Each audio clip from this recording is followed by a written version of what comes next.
Kottaa gudii dhaggeeffadhaa. Hermeellaan kabajaaf jaalallaan uffattee dhiqattee miiccattee akkatti babbareeddee faafinnishi burtukaana fakkaattee Ruutaa kabajjee dawwaltee waamtee akkasuma gaardiillee dhaabbatanii akka waliin lollee namni gidduu jiraallee dhaabbateeti. Ruutaa waammattee Ruutaadhaanii maal jettee Abiriishiin hin barbaadda moo hin barbaaddu yoo kan barbaaddu ta'e dhugaa nutti himii yoo hin barbaadda ta'e immoo akka haadha manaatti wajjiniin gad jedhii jiraadhu jettee jechuudha. Hermeellaanii Ruutaa gaafattee Ruutaan immoo deebii siin kennitee fi walumaan kan ilaallu ta'a xumura viidiyoo kanaatti nu waliin turaa isiniin jecha kabajamtootaaf jaalatamtoota hordoftoota Soofii Sokorruu akkam nagaa qabdu jirtu baga jiraattanii viidiyoo kana laayik sheer gochuudhaan na wajjiniin turaa akkasumallee sabskraayibiillee naaf godhaa isiniin jecha. Egaa baay'ee tokko nama dhiba jechuudha. Baay'ee tokko nama ajaa'ibaa waanuma namaa fudhachuudhaa fi akka kanatti babbareeduun dhugaa nama dhiba jechuudha. Ani gama kootiin dubartii dhiira haadha manaa qabu duuka fiidduu rabbi si haa fixuun jedhaanii nan abaara dhugaa dubbachuudhaaf maaliif jennaanii akka bultii keessa namni tokko yeroo seenee bultiin sun fayyaan argatu jechuudha. Lamoo achumaanii akka qodaa cabee hodhameeti jechuudha. Wanti cabee hodhame tokko wanti cabee walitti deebi'e tokko akka gaafa haaraa ta'uu hin danda'u. Gaafa bultii haadha manaatii abbaa manaa keessa shamarri tokko yookiin namni biraa gidduu seenee bultiin sun hin tolu.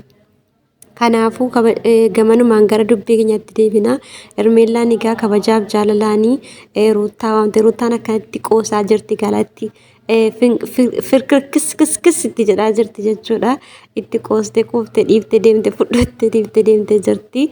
Hermeellaan maal jetteeni Abiriishiin hin barbaadda yoo ta'e akka abbaa manaa siifa ta'u abbaa inta gurbaa keetiiti wajjiniin jiraadhu jetteen yoo kan hin barbaanne yoo ta'e immoo jireenya keenya keessaa naa bahiiti ani immoo anqabaarree aanooru haala'u akkani ol fuudheetiin hin qanansiiseetiin jiraachisaa akka jaalalleettis akka haadha manaattis jetti jechuudha Ruutaadhaanii.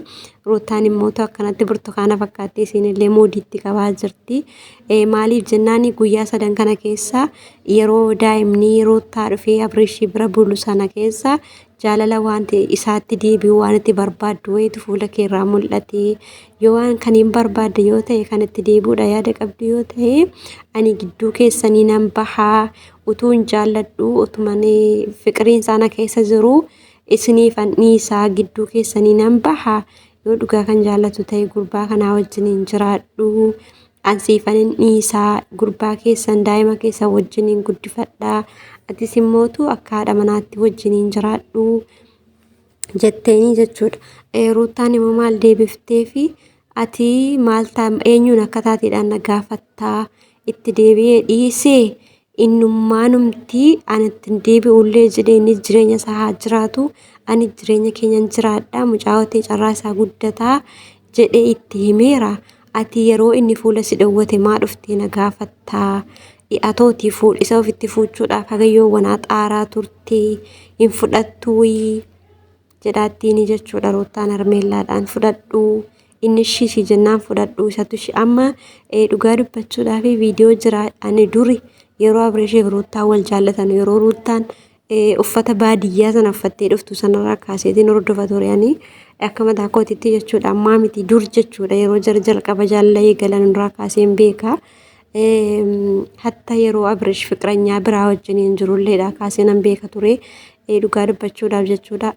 Abiriish baay'ee jaallata Ruutaa baay'ee jaallata. Hermeellaa wajjiniin viidiyoon madalaguudhaaf manaamin isuma tan kabdu kanadhamaa wajjiniin deddeebi'a malee jaalala Hermeellaa hin qabu. Abiriishii jaalala eenyuu qaba? Jaalala Ruutaa qaba. Jaalala Ruutaa isa keessaa akka Tsiggereedaa fakkaa'aa jira jechuudha. Beekaa dhiise malee. Kanaafuu ittiin koorinii guyyaa lama yeroo jireenya keessan keessaa isinii bahee wajjiniin jiraadhaa jedhe guyyaa 3 booda wal loltu. Isinii wal loluun argaa. Hamma immoo guyyaa 3 kana keessa immoo yeroo dhuftee isa bira dhuftu daa'imatti qabattee yeroo dhufte yeroo viidiyoo keessan ilaalu waan jaalallis yookiin immoo jaalalli isaatti deebi'aaru natti fakkaata. Waan isatti deebi'uudhaaf yaada qabdu natti fakkaataara. Yoo kan itti deebitu ta'e nooruutti deebi'ee wajjiniin jiraadha. Yoo kan itti deebi'uu hin barbaanne yoo ta'e immoo jireenya keessaa nuu bahi jireenya keessaa nuu bahi sin barbaadu jedhii itti himii jettee gaafattee jechuudha. Dhugaa jirtu nutti himi jennaan dhugaa jirtu wanti sitti himu hin jiru. An duroomaanuu jireenya keenya keessaa jireenya koo keessaa isa baaseera. An jireenya mataa kootiin jiraadha. Ati immoo isa fudhadhuu jetteen jechuudha. Innummaan ishii jennaan fudhadhuu. Yeroo inni akkasitti deebi'uu dide yeroo inni gara akkati barbaadde sii ta'uu dide dhuftee hin barbaadamoo hin barbaadu naan hin jedhinii. Kanaan booda viidiyoo akkanaatiin naan hojjetinii jettee Hermeellaanii itti darbattee deemte harkatti darbitee deemte jechuudha.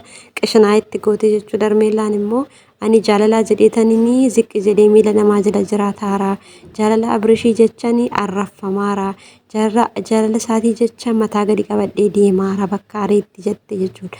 Homaa mataa gadi hin qabatinii waan namni siin jedhu waan namni si arrabsu garagalteen ilaaliniiti.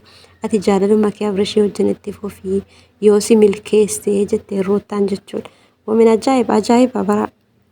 Yoo kan si milkeessu ta'e itti fufi malee namni akkanaan jedha namni akkanaan jedha namni na arrabse jettee isaa fi yaadinii jetteen jechuudha Ruuttaan. Maaliif jennaan Ruuttaan wanti siin beektu dhibba keessaa dhibbatti akka inni gara siin deemne waan beektuudhaaf. Maaliif jennaan Abrish isii Ruuttaa jaallata malee Hermeellaa hin jaallatu jechuudha. Dhugaa dubbachuu ta'e jaalaluma jiraawuu akkanumaan yeroo laaltan Abrish yeroo isii arge wanti inni ta'u jechuudha. Waanuma isatti godhu waanuma ofitti godhu dhaba yeroo Ruuttaa bira jiru yeroo Hermeellaa biraa immoo akkanaa miti. Silaafis immoo Hermeellaaniif Ruuttaan isaaf tokko ta'uu illee hin danda'an. Maaliif jennaan isii kana wajjin waan meeqa dabarseera.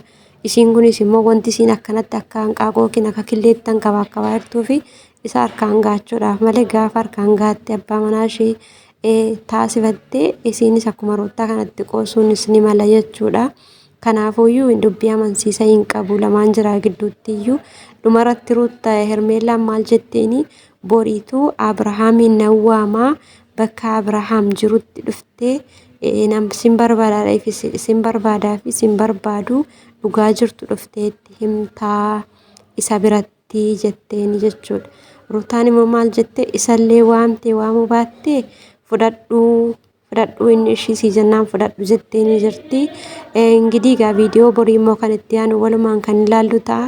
Turtii gaarii isiniif haa ta'u. Viidiyoo kana laayik sabiskiraayib godhaa. Sheerii illee naaf godhaa. Waan isinitti dhagahame koomentii jalatti barreessaa yaada keessan.